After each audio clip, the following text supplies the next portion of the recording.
By now, you know the drill. This is my plane. And I crashed it. Again. And again. And this happened every Sunday until this flight. But this flight was different. It was way worse. First, I tried taking off with the landing gear, but the crosswind had other ideas, destroying the front landing gear in the process. So I hand-launched it instead. Immediately, the crosswind made the handling feel strange and unpredictable.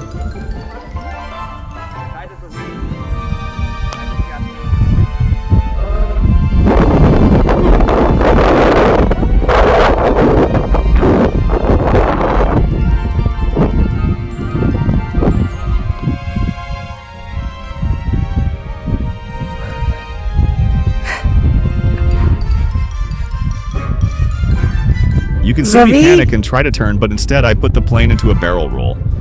And as if that wasn't bad enough, the motor cut out.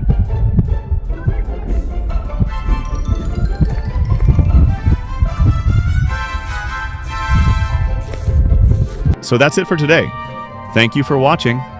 And please check out my channel for more, hopefully more successful projects.